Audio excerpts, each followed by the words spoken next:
O dia em que meu filho bateu o punho na mesa e gritou: "Você é muito chata, entrega logo nossa herança." Foi o mesmo dia em que percebi que havia criado 3 filhos que me viam apenas como um obstáculo entre eles e o dinheiro. Mas eles não sabiam que eu tinha outros planos. Meu nome é Marta, tenho 68 anos, e durante décadas acreditei que ser uma boa mãe significava dar tudo de mim pelos meus filhos. Viúva há 5 anos, mãe de Silas de 45 anos, Ana de 42 e Paulo de 38, sempre pensei que o amor que eu oferecia era correspondido da mesma forma. Que ingênua eu fui!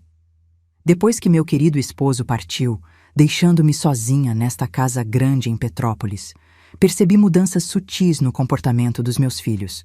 No início, achei que era preocupação genuína. Silas, meu mais velho, começou a fazer comentários sobre como a casa era grande demais para uma pessoa só. "Mãe, a senhora não acha perigoso morar sozinha nesta casa? Tem tanta escada, tanto cômodo vazio." Ele dizia isso enquanto olhava as paredes com aquele olhar que eu ainda não conseguia decifrar completamente. Ana, minha filha, tinha uma abordagem mais sutil. Ela chegava com revistas de decoração, mostrando apartamentos menores. "Olha só, mãe, que praticidade. Tudo mais compacto, mais fácil de limpar. A senhora não se cansaria tanto." Paulo, o caçula, era mais direto, mas ainda disfarçava suas intenções. "Mãe, com o valor dessa casa, daria para comprar um apartamento bem localizado e ainda sobrar uma boa quantia. A senhora poderia viajar, se cuidar melhor." Eu ouvia tudo isso e meu coração se aquecia, pensando no quanto meus filhos se importavam comigo. Como pode uma mãe ser tão cega para não ver as verdadeiras intenções por trás daquelas palavras aparentemente carinhosas? Durante meses, essa pressão gentil continuou. Nas visitas de domingo, sempre havia algum comentário sobre a casa, sobre as despesas, sobre como seria melhor para mim ter algo menor. Eles traziam recortes de jornal com ofertas imobiliárias, sugestões de corretores, calculadoras para mostrar quanto eu ganharia com a venda. Eu sempre respondia com paciência que ainda não estava pronta, que a casa tinha muitas memórias do pai deles, que me sentia bem ali. E eles sorriam, diziam que entendiam, que era só uma sugestão. Mas eu começava a perceber que os sorrisos não chegavam aos olhos. As visitas se tornaram mais frequentes, mas não por saudade. Era sempre a mesma conversa, sempre o mesmo assunto. A casa, o dinheiro, as vantagens de uma mudança. Eles mal perguntavam como eu estava me sentindo, se precisava de alguma coisa, se estava feliz. E eu, como toda mãe que se preza, continuava a recebê-los de braços abertos, preparando as comidas que eles mais gostavam, ouvindo suas histórias, oferecendo conselhos quando pediam. Mas algo dentro de mim começou a se inquietar. Uma pequena voz que sussurrava que havia algo errado naquele interesse tão repentino pelo meu bem-estar. Foi em uma manhã de domingo que a situação se tornou mais clara. O sol entrava suavemente pela janela da cozinha, pintando de dourado a mesa onde eu havia servido milhares de refeições ao longo dos anos. Era uma daquelas manhãs que costumavam ser sagradas em nossa família. O dia em que nos reuníamos sem pressa, onde as conversas fluíam naturalmente entre um gole de café e uma mordida no pão caseiro. Os 3 chegaram juntos, o que já era incomum. Normalmente, cada um visitava em seu próprio horário. Silas às quartas pela manhã, Ana aos sábados à tarde, Paulo quando conseguia encaixar entre seus compromissos. Mas ali estavam eles, sentados ao redor da mesa da cozinha, onde tantas refeições familiares já haviam acontecido, onde havíamos celebrado aniversários, discutido problemas de adolescência e compartilhado sonhos. Havia algo diferente no ar, uma tensão quase imperceptível, como a eletricidade que antecede uma tempestade. Eles aceitaram o café que ofereci, mas mal tocaram no bolo de fubá que eu havia preparado especialmente, uma receita que todos sempre adoraram desde pequenos. Silas assumiu a liderança da conversa, como sempre fazia desde que se tornou adulto. Ele se ajeitou na cadeira, assumindo uma postura mais formal, quase empresarial. "Mãe, Nós estivemos conversando e chegamos à conclusão de que realmente precisamos ter uma conversa séria sobre o futuro da senhora. Essas palavras caíram sobre mim como pedras frias. Nós estivemos conversando. Quando foi que meus filhos começaram a se reunir para discutir meu futuro sem me incluir? A realização me atingiu como um despertar desconfortável. Eu havia me tornado um problema a ser resolvido. Ana complementou rapidamente, sua voz carregada de uma preocupação que parecia ensaiada. É que nós nos preocupamos muito, mãe. A senhora aqui sozinha, nesta casa grande, sem ninguém por perto caso aconteça alguma emergência. E se a senhora cair? E se passar mal durante a madrugada?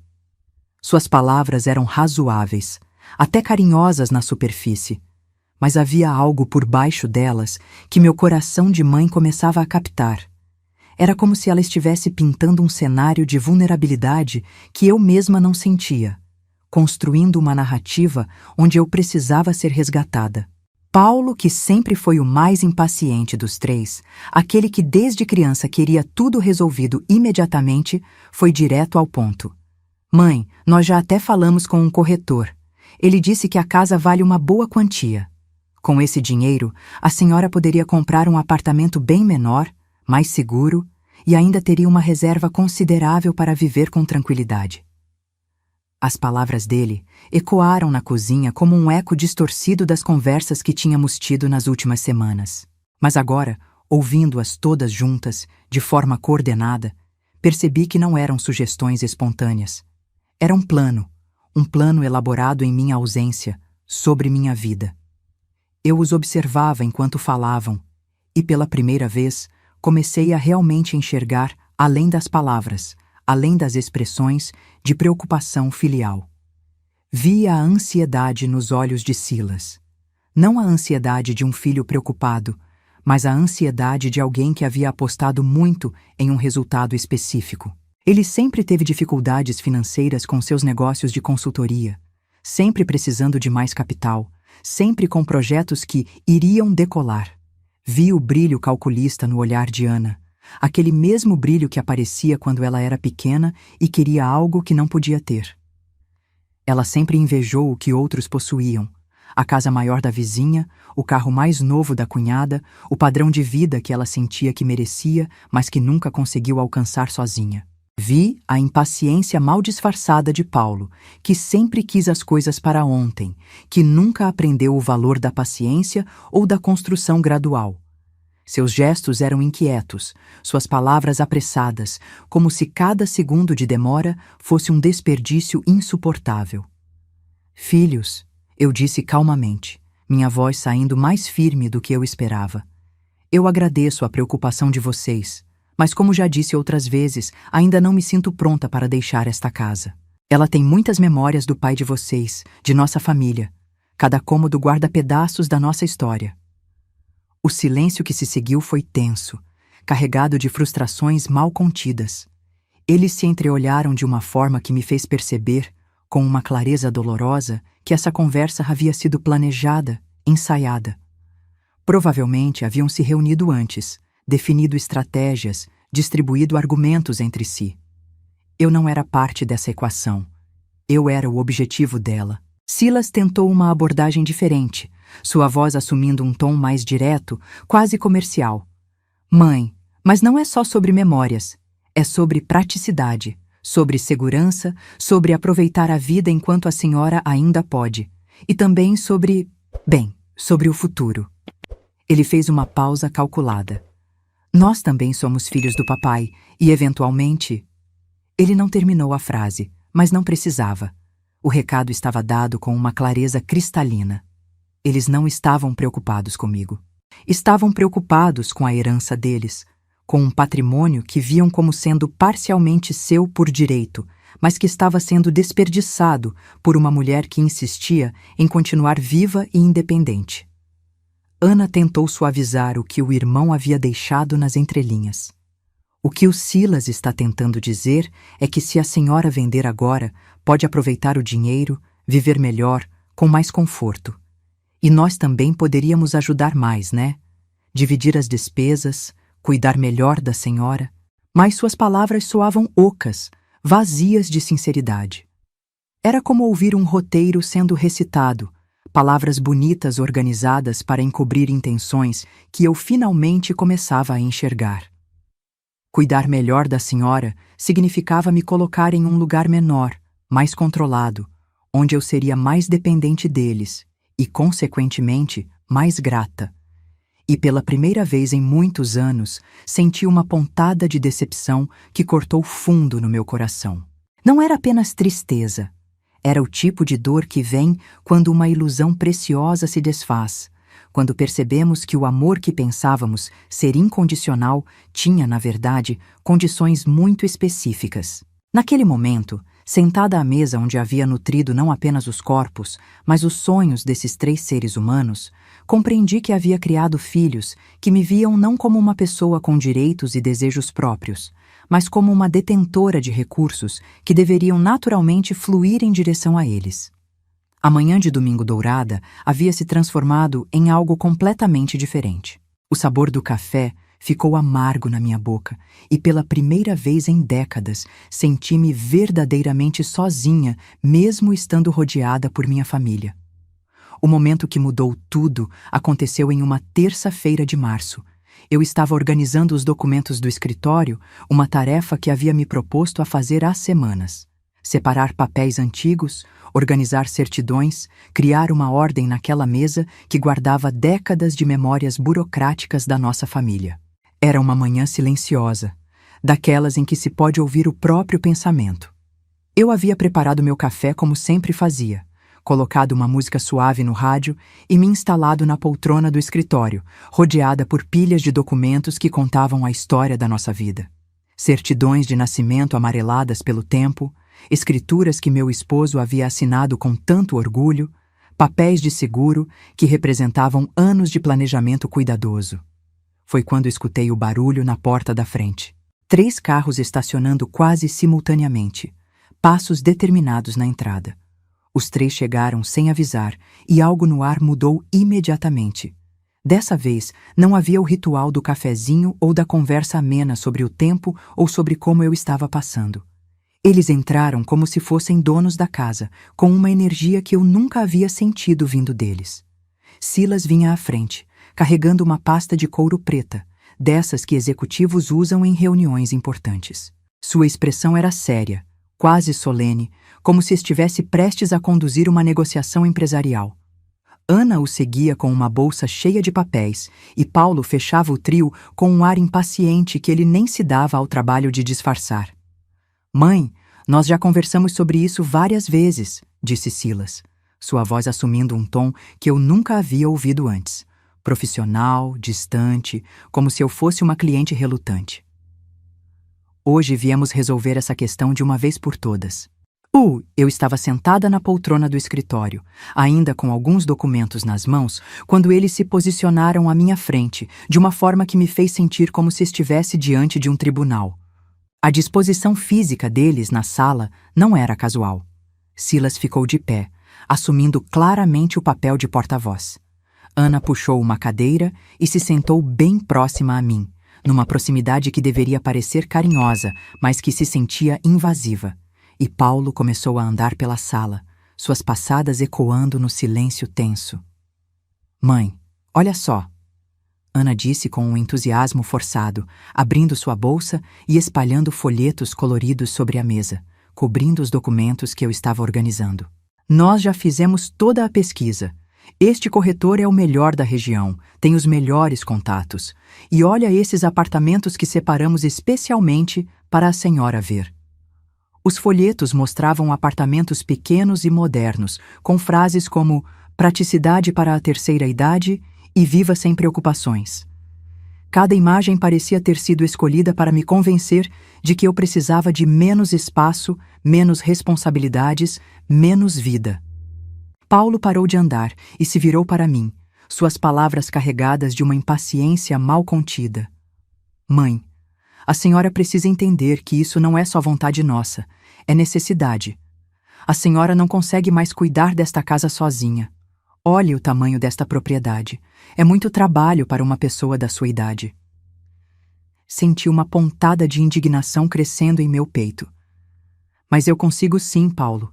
Tenho a senhora Joana que me ajuda 2 vezes por semana e me sinto muito bem aqui. Esta casa não é apenas um lugar onde eu moro. É onde construí minha vida com o pai de vocês. Foi como se minha resistência tivesse acendido um pavio. Silas, que até então mantinha uma fachada de racionalidade, perdeu completamente a compostura. Ele se aproximou da mesa com passos largos e bateu o punho com tanta força que não apenas o porta-retratos com a foto do pai deles tremeu, mas vários papéis voaram para o chão. Você é muito chata, entrega logo nossa herança. A voz dele explodiu pela casa como um grito de guerra, ecoando pelas paredes que haviam testemunhado décadas de conversas amorosas. Nós já esperamos 5 anos. 5 anos, mãe. O papai morreu e deixou tudo isso, e a senhora fica aí enrolando, como se não tivesse filhos. O silêncio que se seguiu foi ensurdecedor. Parecia que até mesmo as paredes haviam ficado chocadas com a brutalidade daquelas palavras. Ana abaixou a cabeça, como se soubesse que o irmão havia cruzado uma linha vermelha, mas sua expressão não mostrava surpresa. Mostrava resignação, como se isso fosse inevitável. Paulo parou de andar e ficou ali, imóvel, esperando minha reação, seus olhos fixos em mim com uma frieza que me gelou por dentro. Eu senti como se tivesse levado um soco no estômago, como se todo o ar tivesse sido sugado dos meus pulmões. Aquelas palavras, vindas da boca do meu próprio filho, do menino que eu havia ninado quando estava doente, foram como facadas diretas no coração. Mas o que mais doeu, o que realmente me destruiu naquele momento, foi a palavra nossa, nossa herança. Como se eu já estivesse morta, como se minha vida fosse apenas um obstáculo inconveniente entre eles e o dinheiro. Silas, talvez percebendo que havia ido longe demais, mas movido por uma raiva que parecia ter tomado conta dele completamente, fez algo que jamais imaginei que um filho meu seria capaz de fazer. Ele pegou os documentos que eu estava organizando com tanto cuidado, certidões importantes, escrituras originais, papéis que representavam décadas de nossa história familiar. E antes que eu pudesse sequer reagir, ele os rasgou. Simplesmente rasgou tudo em pedaços pequenos, meticulosamente, e jogou no chão como se fossem lixo. Se a senhora não quer fazer isso por bem, vai ter que ser por mal, ele disse, o rosto vermelho de raiva, pequenas gotas de suor brilhando em sua testa. Era como se eu estivesse olhando para um estranho usando o rosto do meu filho. Ana finalmente se manifestou, mas suas palavras foram como o último prego no caixão das minhas ilusões. Mãe, o Silas está certo. Nós não podemos mais esperar. Temos nossas vidas, nossos planos, nossos sonhos também. Esse dinheiro poderia resolver muitos problemas nossos, poderia nos dar a liberdade que também merecemos. E ali, naquele momento suspenso no tempo, olhando para os 3 seres humanos que eu havia gerado, carregado no ventre, alimentado com meu próprio corpo, educado com amor incondicional, eu vi a verdade nua e crua, com uma clareza que cortava como vidro. Eles não me amavam. Eles amavam o que eu poderia lhes dar. Eu não era mais uma mãe para eles. Eu era um investimento que demorava demais para render dividendos. Após eles saírem naquele dia, prometendo voltar quando eu recuperasse o bom senso, fiquei ali sentada no meio dos papéis rasgados, tentando processar o que havia acontecido. Não eram apenas documentos no chão. Eram os pedaços da minha ilusão sobre meus filhos. O silêncio que se instalou na casa após sua partida era diferente de todos os outros que eu já havia experimentado. Era um silêncio carregado de revelações dolorosas, onde cada fragmento de papel espalhado pelo chão me lembrava de uma verdade que eu havia me recusado a enxergar por tanto tempo. Peguei um dos pedaços maiores. Era parte da certidão de nascimento de Silas. Olhei para aqueles números e letras parcialmente destruídos e me lembrei do dia em que ele nasceu. Como eu havia sonhado com o homem que ele se tornaria, com os valores que eu acreditava estar plantando naquela criança pequenina. Onde havia errado? Ou será que não havia erro algum, apenas uma natureza que eu nunca havia querido reconhecer? Nos dias que se seguiram, comecei a prestar atenção em coisas que antes eu ignorava ou desculpava.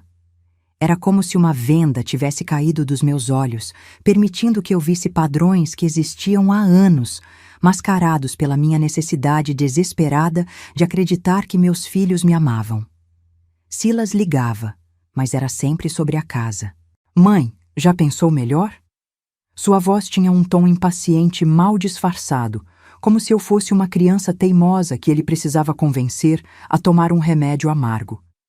Ele nunca perguntava como eu estava dormindo, se a solidão estava pesando, se eu precisava de companhia. A conversa sempre derivava para números, valores, oportunidades perdidas. Ana aparecia, mas sempre trazia algum folheto imobiliário. Suas visitas seguiam um roteiro previsível. Beijo no rosto, pergunta superficial sobre minha saúde e então a pasta com opções maravilhosas para meu futuro.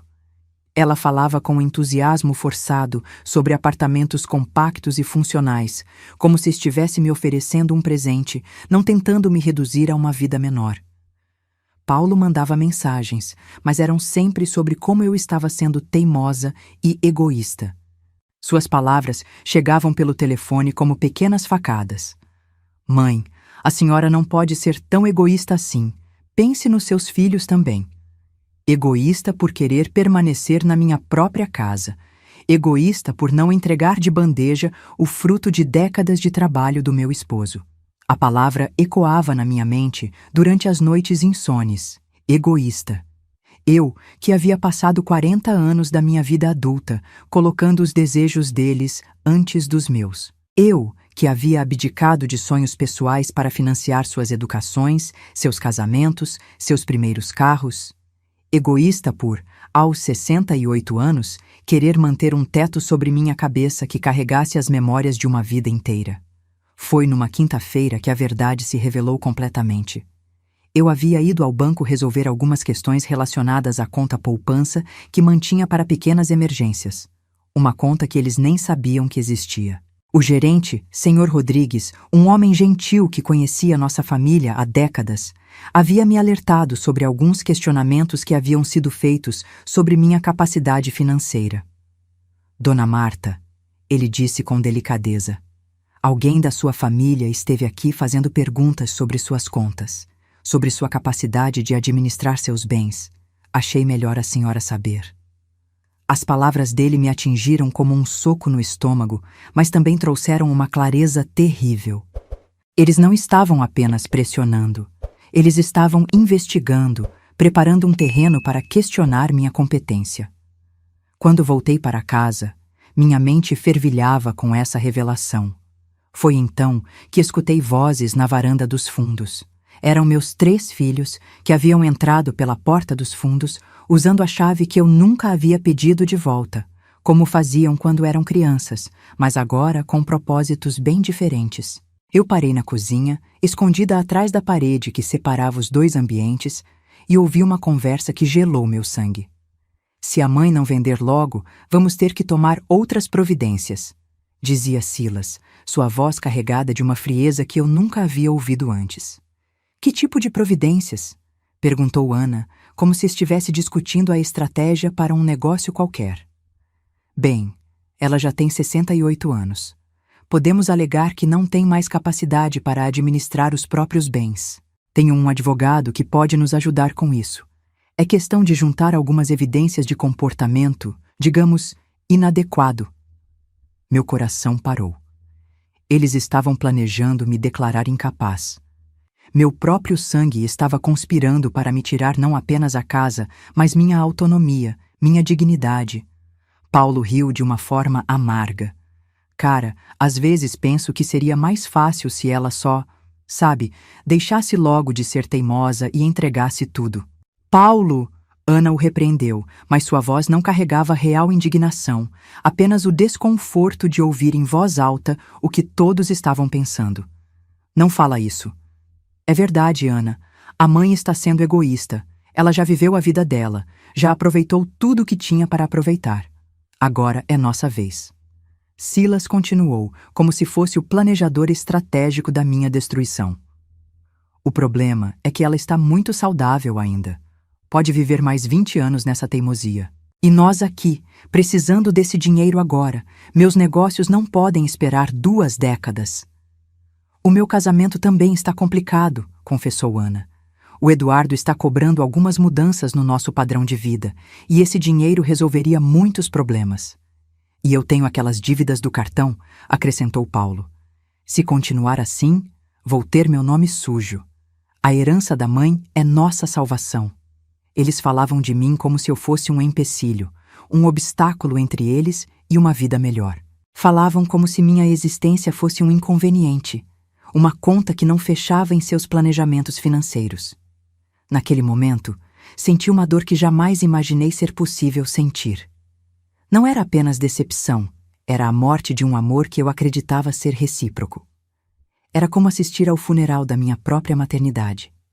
Cada palavra que eles proferiam enterrava um pouco mais a imagem que eu tinha deles, e de mim mesma como mãe. Eu havia falhado não apenas em educá-los, mas em enxergar quem eles realmente eram. Saí silenciosamente pela porta da frente, meu corpo movendo-se quase automaticamente, enquanto minha mente lutava para processar o que havia ouvido. Caminhei pelas ruas de Petrópolis por mais de 1 hora, passando por lugares que conhecia desde sempre, mas que agora pareciam estranhos, como se eu estivesse vendo tudo através de uma lente nova e dolorosa. Quando voltei, eles já haviam ido embora, mas tinham deixado panfletos de corretores espalhados pela mesa da cozinha, como um recado claro. Uma última provocação, um lembrete de que eles não desistiriam. Peguei os panfletos um por um. Venda já sua propriedade, dizia um. Transforme seu imóvel em dinheiro na conta, prometia outro. Cada frase me soava como uma ameaça velada, um ultimato disfarçado de oportunidade. Naquela noite, sozinha no quarto que dividi com meu esposo por 40 anos, chorei. Chorei pela mãe que eu havia sido, pelos filhos que pensei ter criado, pelo amor que eu havia desperdiçado em corações que não souberam retribuí-lo. Chorei pela ingenuidade que me fez acreditar que o amor de uma mãe seria sempre correspondido, independentemente de qualquer circunstância. As lágrimas vieram em ondas, trazendo consigo memórias de noites em claro, cuidando deles quando estavam doentes, de sacrifícios financeiros para dar-lhes o melhor, de sonhos que eu abandonei para que os deles pudessem se realizar. Cada lembrança agora carregava o peso amargo da revelação. Tudo havia sido em vão. Mas quando as lágrimas secaram, algo novo e inesperado nasceu dentro de mim. Uma clareza fria, cristalina, uma determinação que eu não sentia há anos. Era como se a dor tivesse queimado todas as ilusões, deixando apenas a verdade nua e uma força que eu não sabia possuir. Eles queriam a herança? Eles queriam me ver como um obstáculo a ser removido? Então, eles teriam uma resposta. Mas não seria a resposta que esperavam. Pela primeira vez em meses, dormi profundamente. E sonhei não com o passado, mas com possibilidades que eu nunca havia considerado. Na manhã seguinte, acordei com uma serenidade que não sentia há meses. Era como se uma tempestade interior tivesse finalmente se acalmado, deixando para trás um céu límpido e uma clareza cristalina sobre o que precisava ser feito. Havia tomado uma decisão durante a madrugada, uma decisão que me trouxe uma paz profunda que eu não experimentava desde antes da morte do meu esposo. O silêncio da casa não me oprimia mais, ele me acolhia. Tomei meu café da manhã devagar, sem pressa, saboreando cada gole como se fosse a primeira vez. Olhando pela janela da cozinha, contemplei o jardim que meu esposo tanto amava cuidar. As rosas que ele plantou ainda floresciam, resistentes e belas, mesmo sem seus cuidados constantes. Havia uma metáfora ali que meu coração compreendeu sem palavras. Pela primeira vez em meses, senti que estava no controle da minha própria narrativa. Não era mais uma peça sendo movida no tabuleiro dos outros. Era a jogadora definindo suas próprias regras. Peguei o telefone e liguei para Dr. Fernando, meu advogado e amigo de longa data. Conhecia-o há mais de 20 anos, desde que ele ainda era um jovem recém-formado, que atendia em um escritório pequeno no centro da cidade. Ele havia nos ajudado com a compra da casa, com o testamento do meu esposo, com todas as questões legais que marcaram nossa vida familiar. Doutor Fernando, preciso fazer algumas alterações no meu testamento. Quando podemos nos encontrar? Pode ser hoje mesmo, Dona Marta. É algo urgente? Percebi na voz dele uma preocupação genuína, diferente do tom profissional que meus filhos sempre usavam comigo. É algo necessário, respondi, e essas palavras carregavam o peso de uma decisão maturada na dor, mas nascida da dignidade. 2 horas depois, ele estava na minha sala, com todos os documentos necessários. Dr. Fernando sempre foi um homem discreto, mas percebi em seus olhos uma curiosidade respeitosa sobre a urgência do meu pedido. Dona Marta, a senhora tem certeza dessa decisão? É uma mudança muito significativa. Ele conhecia minha família, sabia da dinâmica que havia se estabelecido nos últimos meses. Olhei para ele com a convicção que só a dor transformada em sabedoria pode trazer. Dr. Fernando, passei 68 anos da minha vida acreditando que o amor se mede pela generosidade, que uma boa mãe é aquela que dá tudo de si pelos filhos. Aprendi que estava errada. O amor verdadeiro não tem interesse material, e quando o amor se torna transacional, ele deixa de ser amor. Suas sobrancelhas se ergueram ligeiramente, mas ele não questionou. Havia respeito em seu silêncio, reconhecimento de que ali estava uma mulher que havia chegado a uma conclusão dolorosa, mas libertadora. Assinei todos os papéis com mãos firmes, cada assinatura uma declaração de independência emocional. Era como se estivesse assinando não apenas documentos legais, mas um novo capítulo da minha vida. Então, peguei o telefone novamente e disquei para o Instituto de Proteção à Criança de Petrópolis, uma instituição que eu conhecia há anos e sempre admirei o trabalho.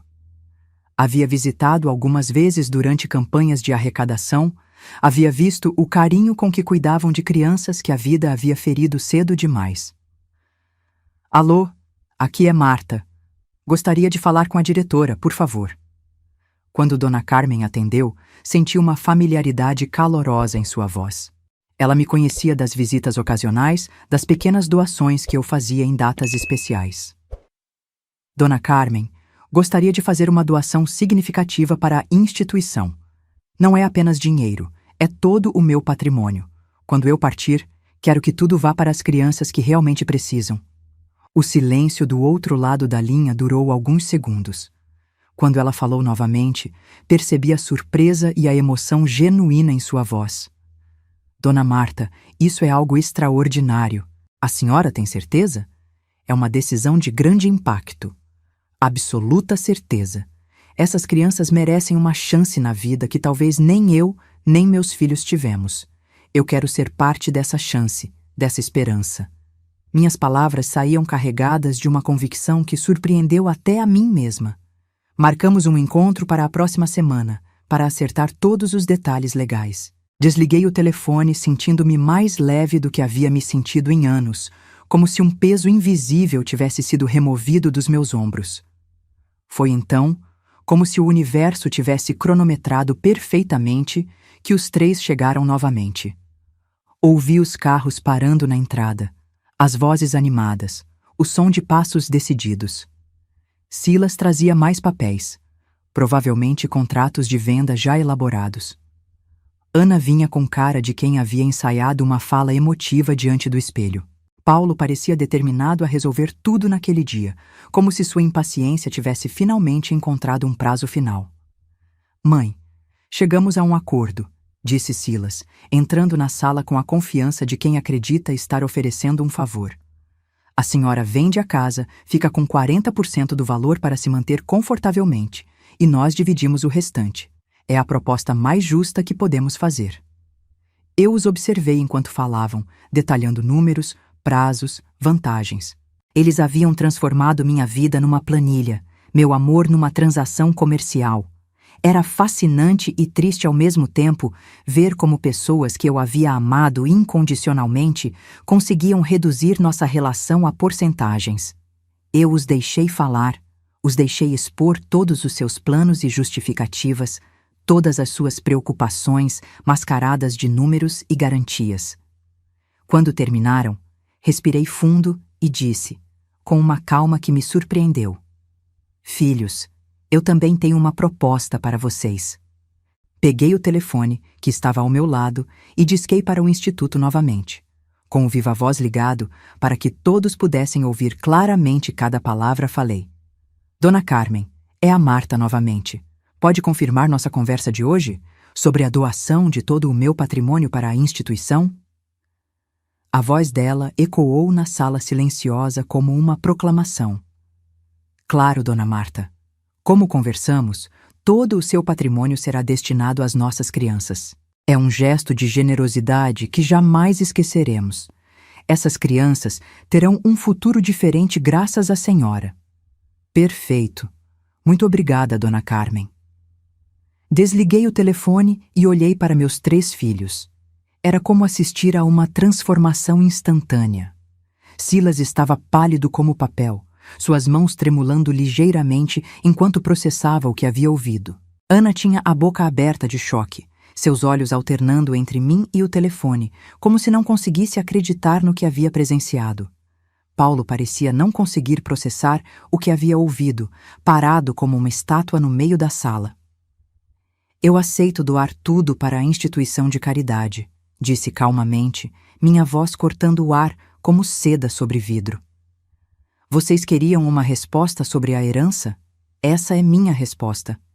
O silêncio que se seguiu foi profundo como um abismo, carregado de todas as palavras não ditas, de todos os arrependimentos que chegaram tarde demais. O que se seguiu foi previsível. Silas gritou, Ana chorou, Paulo ameaçou contestar tudo na justiça. Mas Dr. Fernando havia feito um trabalho impecável. Tudo estava legal, documentado, irrevogável. Vocês podem continuar me visitando, eu disse quando a tempestade de protestos diminuiu.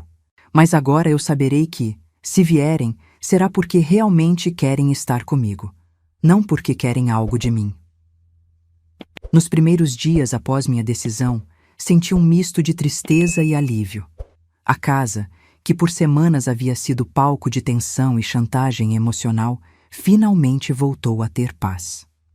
Passei horas sentada na poltrona do escritório, onde tudo havia começado, refletindo sobre os anos que dediquei à maternidade e questionando onde havia errado. Será que fui permissiva demais? Será que dei tudo mastigado e não ensinei o valor das conquistas? Essas perguntas me acompanharam durante noites insones, até que compreendi algo fundamental. Eu não havia falhado como mãe por amar demais.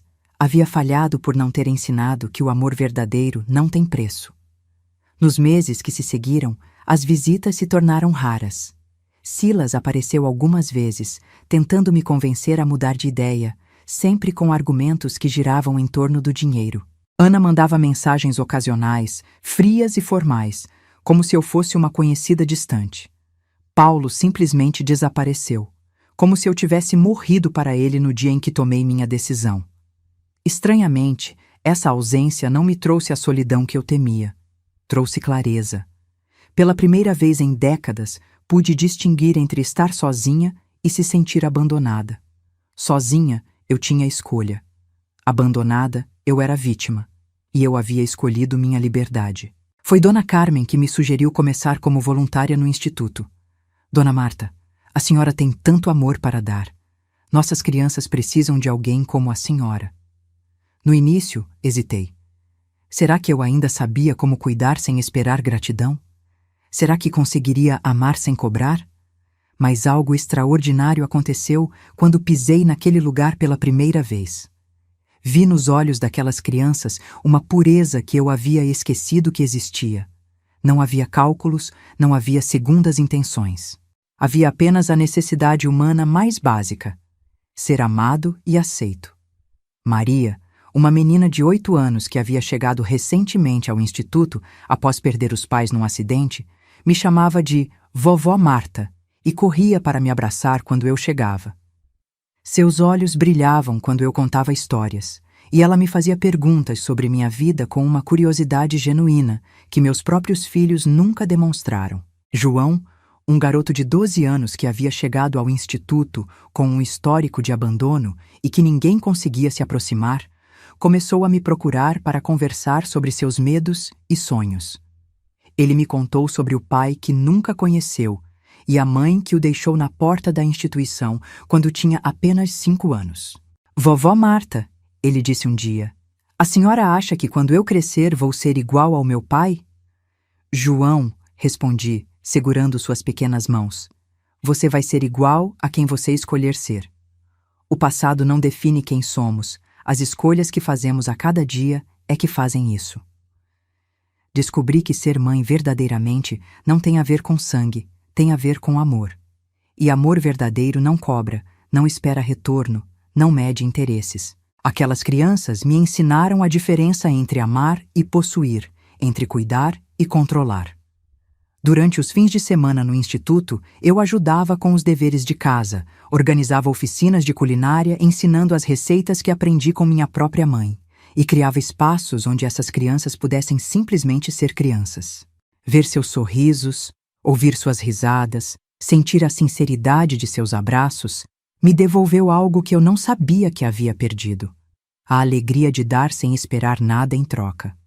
6 meses depois da minha decisão, numa tarde chuvosa de setembro, Silas apareceu na minha porta. Estava diferente, mais humilde, com o peso da consciência nos ombros. Suas roupas estavam simples, sem o costume brilho arrogante, e ele carregava nas mãos um pequeno buquê de flores do jardim.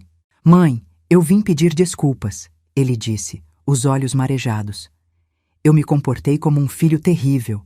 O que eu disse, o que eu fiz, não tem desculpa. Passei esses meses pensando, refletindo sobre o que aconteceu e entendi o quanto fui egoísta, o quanto magoei a senhora. Eu o observei em silêncio por alguns segundos. Via nele o menino que eu embalei no colo, que correu para meus braços quando se machucava, que me chamava de mamãe, com carinho. Mas também via o homem que havia escolhido se tornar, movido pela ganância e pelo desrespeito. Eu o abracei, porque esse é o poder do perdão. Não apaga a dor, mas liberta quem perdoa. Silas, você sempre será meu filho.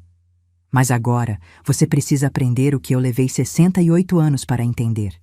O amor não se compra, não se herda, não se exige. Ele se dá e se recebe gratuitamente. Ele chorou em meus braços como não fazia desde criança, e por um momento senti a esperança de que talvez não fosse tarde demais para reconstruir nossa relação sobre bases mais sólidas.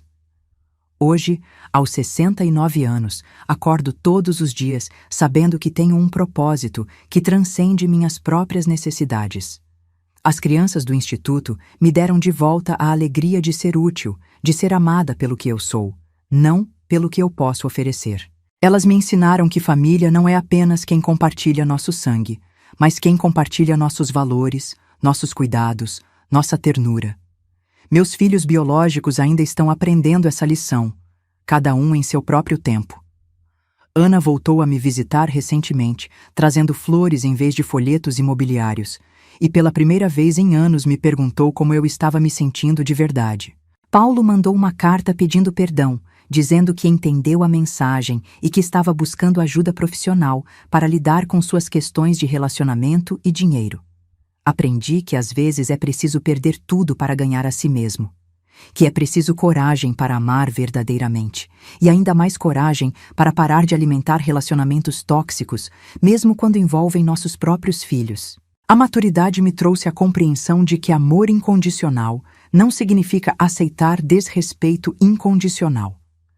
A herança que deixarei não será em dinheiro, será em amor transformado em oportunidade para quem realmente precisa, em histórias contadas para crianças que nunca tiveram alguém para ler para elas, em abraços dados sem esperar retribuição. E essa herança ninguém pode rasgar, ninguém pode roubar, ninguém pode contestar.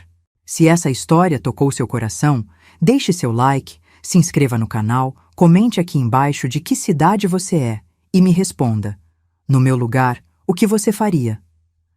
Sua mensagem pode alegrar o dia de alguém.